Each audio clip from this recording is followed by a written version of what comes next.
story of a woman who had the opportunity of a lifetime. She was headed to New York City to interview for a job that would change her life forever. She put on a black business suit and a white blouse, boarded a plane to New York City.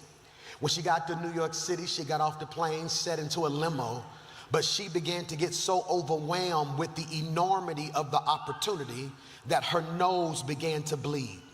She looked down at her white blouse and told the limo driver, "Please stop. My blouse is covered in blood, and I can't show up to the interview looking like this." She runs into the hotel and begins to iron her new blouse. And to her dismay, as she's ironing, she looks out the window, and that was the exact moment that planes hit the Twin Towers. The very building she was supposed to interview in is now being destructed. For 3 days, they didn't have any phone service. Her mother talked to her when she got off the plane. She said, "Mama, pray for me. I'm headed to the tower to my interview." For 3 days, her mother thought she was gone. On day 1, there was no phone call. On day 2, she began to panic. By day 3, they started planning her funeral. But on the 3rd day, and it's something about that 3rd day, her mother's phone rang, and the voice she heard almost made her run out her kitchen. She said, "Mama," this is enough to tell the whole church up, "I'm still here."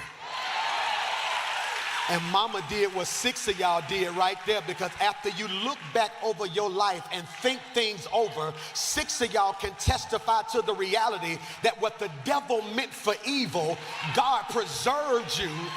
This ain't even deep. 2 of y'all can shout over 3 words, "I'm still here."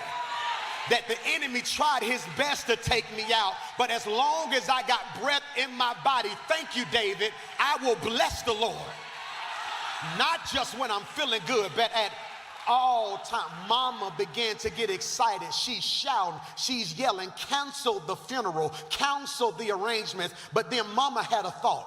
She said, "Baby, the last time I talked to you, you were headed to the towers. The last time I talked to you, your interview was in the very building that was hit." She said, "How did you not end up in the building?" Baby girl said, "Mama, I was headed to the building, but I looked down and was covered in blood.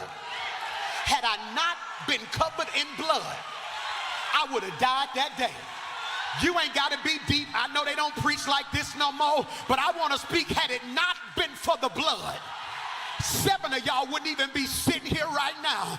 I know you want to shout for houses, cars, and clothes, engagement ring, but when is the last time you can shout, "God covered me from the top of my head down to the soles of my..." That's why we're not just here to celebrate 55 years of life. Because if Lady Vernon grabbed the microphone, she would tell everybody in this room, "I'm not here because of who my parents are. I'm not here because I picked the right man. I'm here because God got a way of looking beyond my faults